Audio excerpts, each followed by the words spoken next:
monkey, Argo? I'm sorry, Mr. Thompson, sir. You asked why it's taking so long to fix. The answer's technical. Don't apologize. Just try using small words for me. The cans bust open in the oven because she's set to cook saltuna, which isn't what we've got. Mr. Thompson? I think there's someone here to see you. Focus, Miss Holcomb. You and I are still talking. Let's start over. Walk me through the process. Show me where it's going awry. Well, sure. It's, mostly on account of what we're feeding into the mechanism. It puts food in cans. We have food, we have cans. Why won't it work like we need? She's expecting saltuna of a certain size. We're filling the cans with, well, not fish. Seems we've got a guest. Really now, Parvati, I do wish you'd spoken up. I do apologize. I was given no forewarning of your arrival, or I might have welcomed you at the gates myself.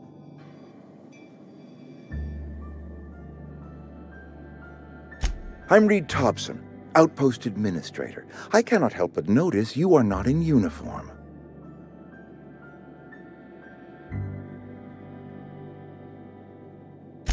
Yes, so it dawns on me. Seems I allowed my excitement to run away with my wits. Been a few seasons since we've had a visitor pass through. Only regulator we got is hooked up to the town transformer. Mr. Thompson ain't liable to be keen on dismantling it. I beg your pardon. I am most emphatically not keen on any such thing. I can't let you have our power regulator. But I happen to know of another one. And I happen to know exactly how you may retrieve it without frying yourself in the process. My proposition benefits the both of us. Please, hear me out. There's a power regulator in the old botanical lab. It's mostly abandoned, so all that power is being squandered. Go down to the geothermal plant. Reroute power from the botanical district over to us. Once their power's shut down, you can have their regulator and be along on your way.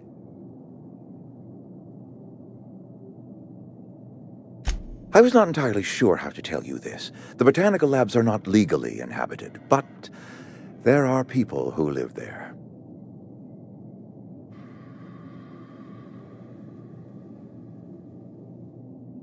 I am not trying to pull one over on you, friend. You were bound to run into them sooner or later. The people living in the botanical labs, they're deserters, former workers. I need them back at their posts. I need them to come home.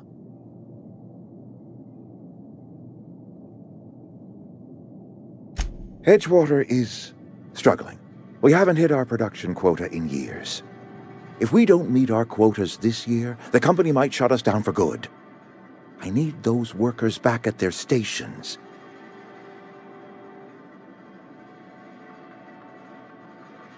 Neither do I. The fault was entirely mine. I pushed them too hard. My hope is that by cutting off their power, you will convince those deserters to come back to town. Before you go to the plant, I want you to stop by the botanical lab. Speak to their leader, Adelaide. Tell her the power's about to go, and that it's time her band of deserters came back to town.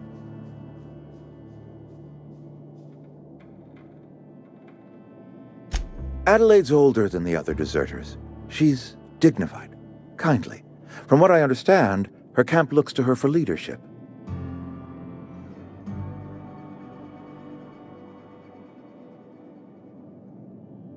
That is not a hypothetical I enjoy entertaining. We need Adelaide back.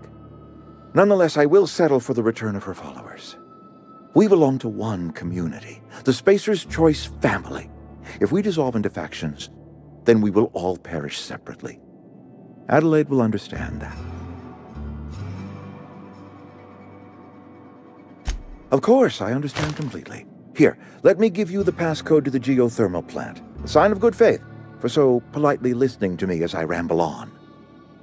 Are you setting off for the Vale? Because I know my way around. I mean, in case you want a guide. I mean, if that's all right with you, Mr. Thompson. Sir. I hesitate to part ways with Miss Holcomb, but I cannot deny that she is talented. and may prove useful to you. Great! I got my wrenches and diagnosticators and hairpins and engine tape, so I'm all set. Well, I am glad to hear that. Best of luck to you, and thank you again for your help. It is a lot to ask of a stranger, I know.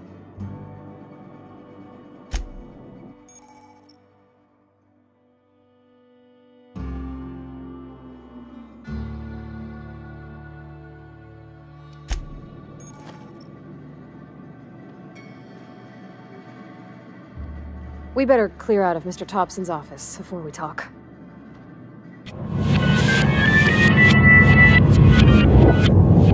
We talk?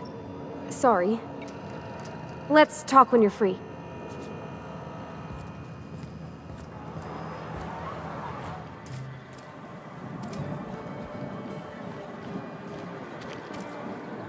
Sorry. You just want to get out of here. And you likely don't want to tag along like me.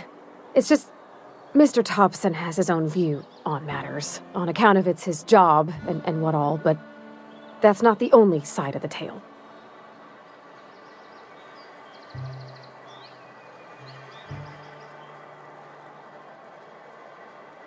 Oh, he ain't a liar.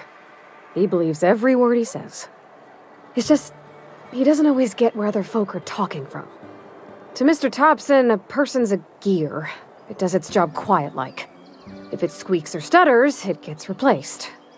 The deserters are decent folk. I knew some of them before they left.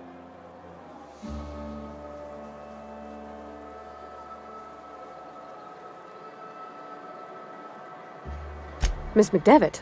Oh, gosh, no. She was a real important person. A flavorist. Made all the food taste decent. She used to work up in the big office with Mr. Thompson. All I know is she left after her son died. It was a real big to-do. I could hear them both yelling clear from my own place.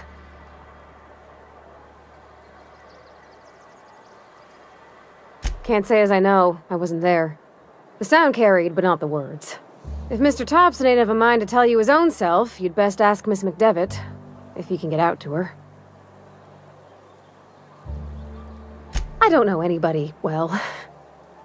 I mostly listened to them talk, kept my head down. There was a boy named Thomas who used to follow me around, asking questions about the stuff I fixed. He was real sweet to me. Not any sort of dissident. Life's hard here, especially for them that don't fit in so well.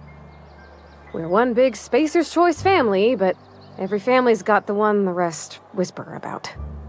Mr. Thompson's aiming to take away their power. They'll have no lights to see, nor heat to cook. They'll be at the mercy of marauders, or worse. I think you should talk to the town's vicar about it. Max, his name is.